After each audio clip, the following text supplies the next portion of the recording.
Assalamualaikum warahmatullahi wabarakatuh. Kami dari kelompok 6 Biokimia Indralaya akan menampilkan sebuah video mengenai katabolisme asam amino.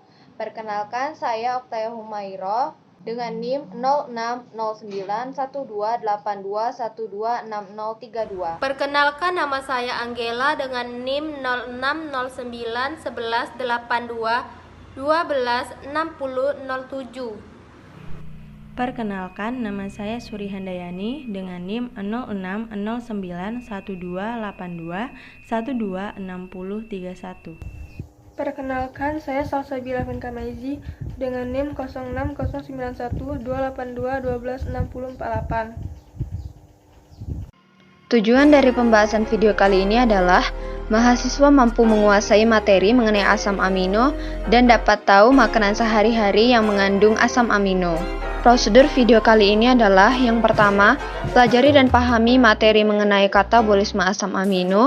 Yang kedua, tentukanlah makanan apa saja yang mengandung asam amino. Yang ketiga, rekamlah makanan tersebut dan beri penjelasannya. Dan yang terakhir adalah edit rekaman tersebut semenarik mungkin. Sebelum menjelaskan reaksi katabolisme mengenai asam amino, apa itu asam amino? Asam amino tidak dapat disimpan oleh tubuh bila jumlah asam amino berlebihan ataupun kekurangan sumber energi lain, seperti karbohidrat. Tubuh untuk menggunakan asam amino harus melepaskan gugus amin. Dilepas karena bersifat toksik bagi tubuh. Proses katabolisme asam amino terjadi di hati. Adapun tahapannya adalah: tahap yang pertama adalah transaminasi. Pada tahap ini, enzim aminotransferase memindahkan gugus amin ke alfa-getoglutarat yang akan menghasilkan glutamat, ataupun memindahkan gugus amin ke oksaloasetat yang akan menghasilkan aspartat.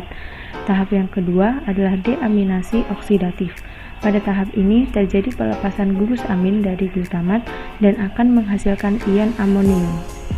Pada gambar tahapan siklus yang ditampilkan, asam aminosirin treonin akan menghasilkan glisin dengan bantuan kedua tahapan sebelumnya, yaitu transminasi dan deaminasi oksidatif, di mana glisin akan menjadi piruvat, kemudian piruvat akan menjadi oksaloasetat.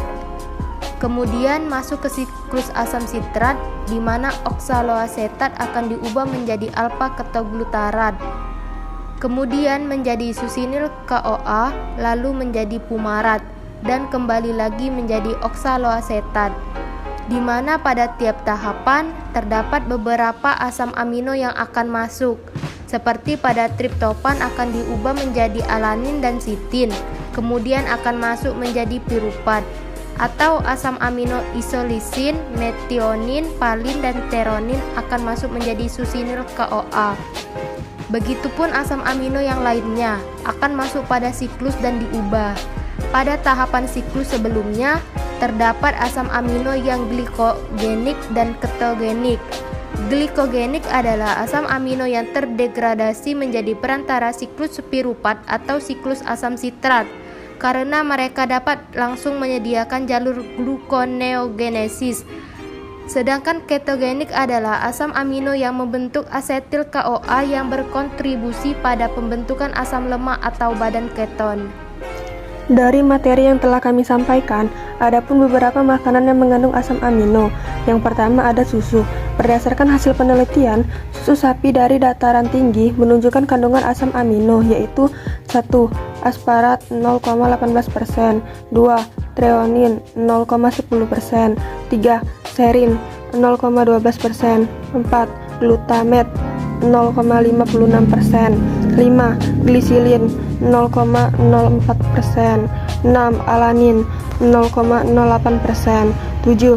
Sitisin 0,01%, dan masih banyak lagi. Yang kedua ada tempe. Asam amino yang dominan adalah arginin, yaitu 6,58%. Yang ketiga ada kacang hijau. Dalam 100 gramnya mengandung 22 gram protein yang kaya akan asam amino lisin, yaitu 7,94%. Yang keempat ada telur.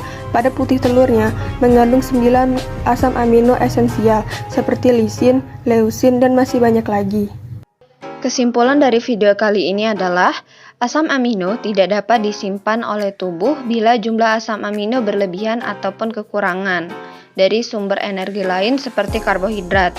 Katabolisme terjadi di hati dengan tahapan transpinasi, deaminasi oksidatif, kemudian ada siklus urea untuk gugus amino, dan siklus Krebs untuk kerangka karbon.